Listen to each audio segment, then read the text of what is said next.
everyone, my name is Miss Rebecca and welcome back to StoryCraft.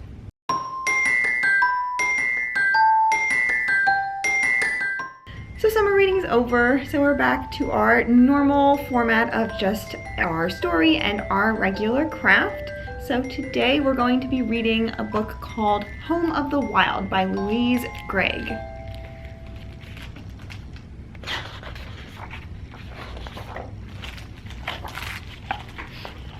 Make sure we get everything in the picture.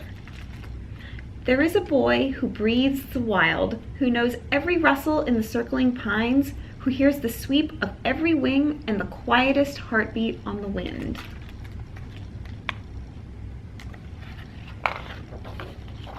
There is a boy who has mended tails and patched up wings, who has tended, nursed, and fed small things. Inside a house, safe and warm, a welcome shelter from any storm.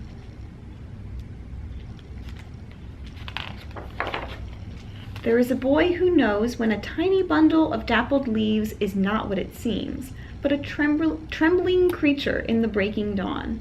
Its mother gone, all alone. He whispers into soft velvet, "I'll carry you home."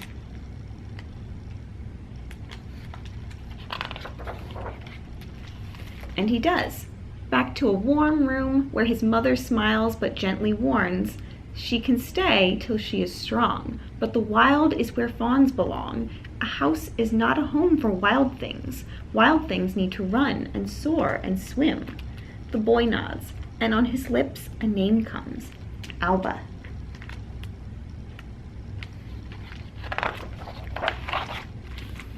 Alba sleeps, Alba stands, Alba leans. The boy never leaves her side, until, on legs as thin as rose stems, Alba runs. They leap and chase over burn and heather, always together. His mother, looking on, sees the growing bond between a boy and a fawn, but she knows, soon Alba will be strong.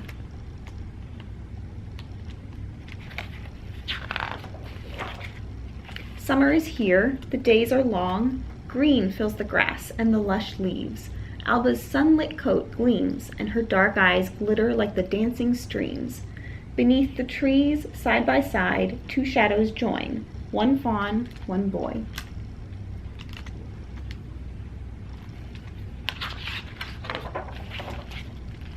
Then come words that bring an end to the joy. Alba must leave now she is strong, for the wild is where fawns belong. A house is not a home for wild things. Wild things need to run and soar and swim.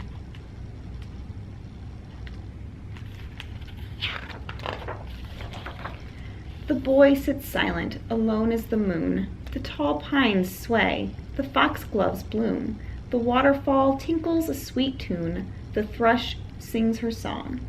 But nothing is the same with Alba gone.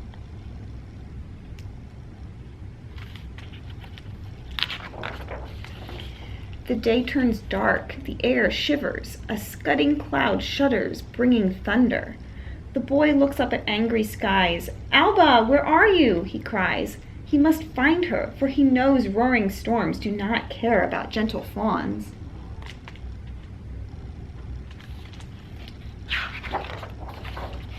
But tracks in the rain all look the same. He stumbles over bracken and lichen, over tree roots and moss. Soon the boy is lost. "Help!" Fear floods his voice. "Help! Can anyone hear his calls?"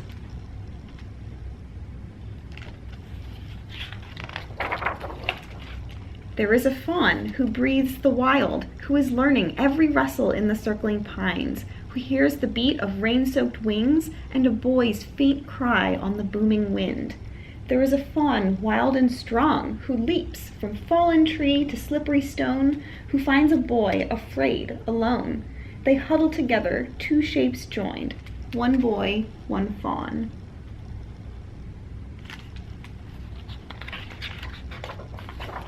The raging clouds move on, the sullen air clears.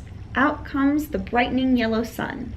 Alba and the boy run, through a forest that makes sense again, to a familiar house in a familiar glen, where a boy calls, "Mother, Alba found me in the storm," and a mother's worried heart lifts and warms.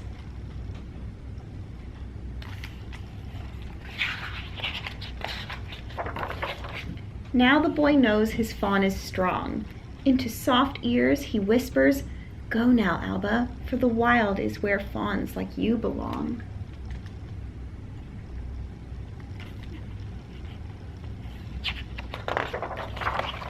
There is a boy, there is a fawn.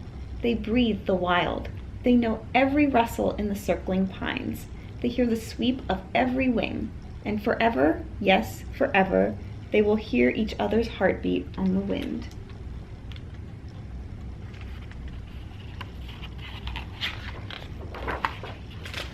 The end. That was Home of the Wild. And welcome to the craft portion of today's StoryCraft. Today we will be making a little deer just like Alba in the story. So all you need for this is a piece of cardboard, a toilet paper roll, a ruler, a pencil, a black marker. I have a Sharpie, but please feel free to use any other black marker that you have, a pair of scissors, some tape, and a piece of lighter colored paper. So I have this light tan, but you could use white or cream. So first off, we're going to make the deer's face. So in my little prototype here, I used a piece of construction paper, but it wasn't quite the same color as the toilet paper roll. So instead for here, I actually found a sheet of cardboard that matches perfectly. So I made a little template here for the head, so I'm just going to trace my little deer head, and it's basically just an oval with two little ears sticking out.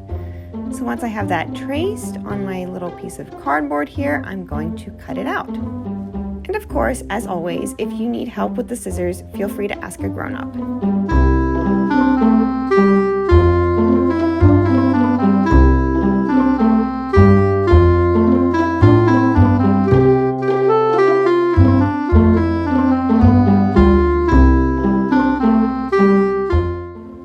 Now that we've got it cut out, we're going to need to fold it. So you see here where I have it folded from the tips of the ears up across the top of the oval. So to do it, I'm just going to use my ruler, and I'm going to place it just so that it points at each tip of the ear, and then I'm going to fold back the top.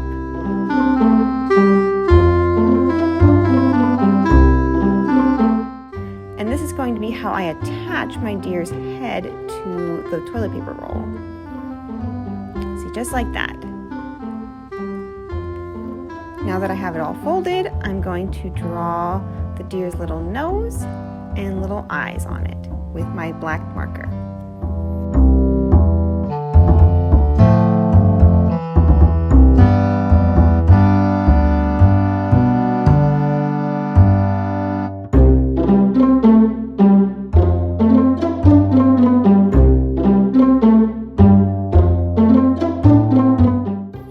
Now we have our little deer head. Next up, we're going to start prepping the body. So I need to cut a little bit off the top, but I'm also going to leave a little bit for the neck. So I'm just going to make 2 diagonal cuts down into the toilet paper roll, and then I'm going to make a number of other little cuts. These little cuts are just going to help it make it easier to cut out the toilet paper roll.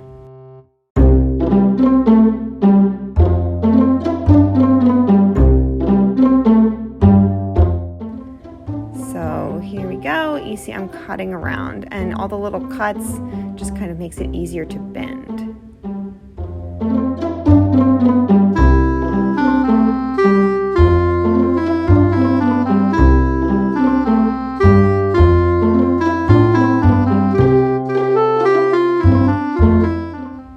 And see, there's my little diagonal cuts, and that bit is going to be the neck, and it's also going to be where I attach the head.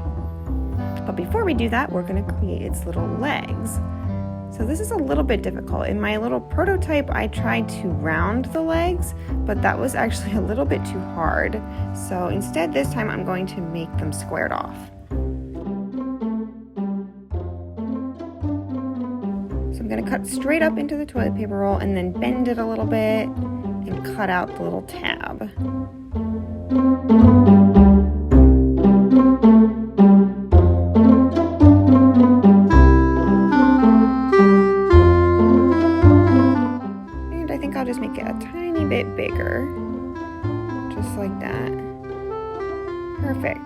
I'm going to do that 3 more times around the toilet paper roll.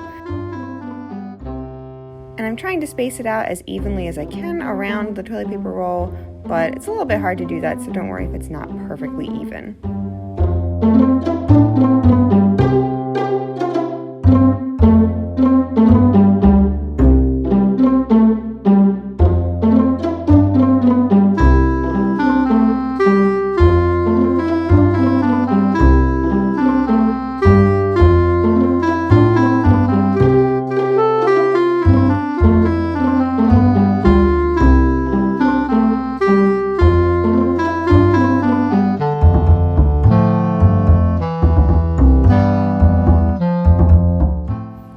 I've got all the little legs cut out, so I'm going to draw on the little hooves with my black marker again. And all I'm doing is I'm just coloring in the bottom just a little bit.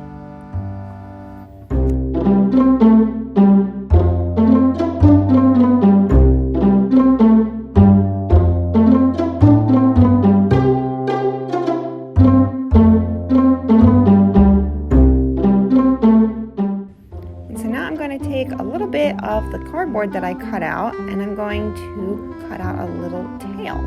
So I might as well not waste our little extra pieces of cardboard. What I'm going to do is make a little rounded top piece,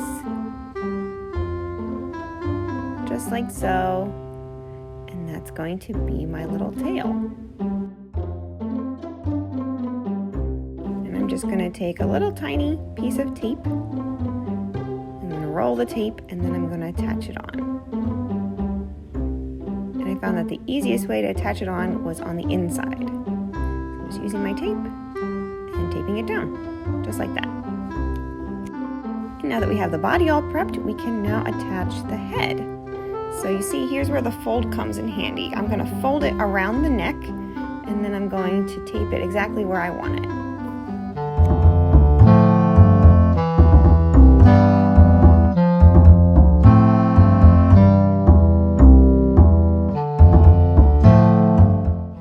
So you see, I couldn't quite get it to fold as much as I wanted around that neck, so I'm just going to take another little piece of tape and curl it up on the inside and push it down.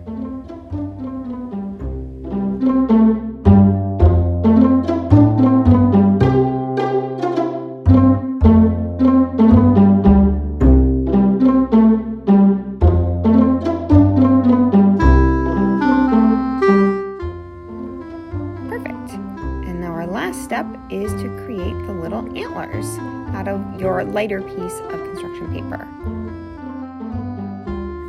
So to start making the antlers, all I did was I cut out a rectangular piece of paper, and you want it to be a little bit big because what I'm going to do is I'm going to fold it in half.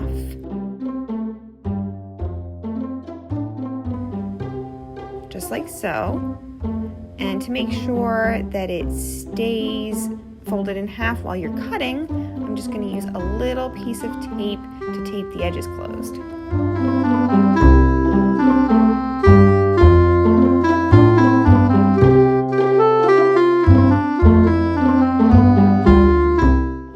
Perfect. And now all I'm doing is I'm just going to eyeball my antlers. So you want a nice long stem at the bottom because you need something to attach it on.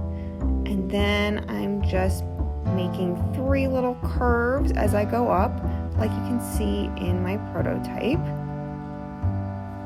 And I'm just totally eyeballing it. I didn't bother drawing it first or anything because it's not really important how perfect they are, and it's easy enough to eyeball just like so. But of course, if you have trouble cutting it out like this, you can absolutely draw it first and then cut out your drawing.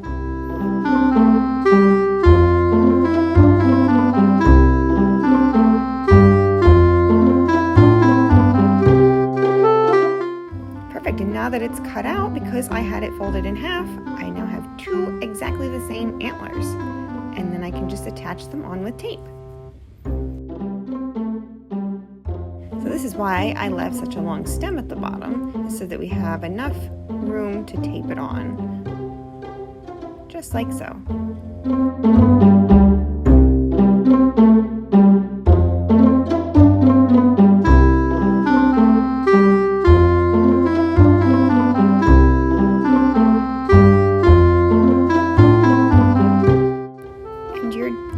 ear is complete. Thank you for joining me for today's StoryCraft, and hopefully I will see you guys next week. Bye-bye.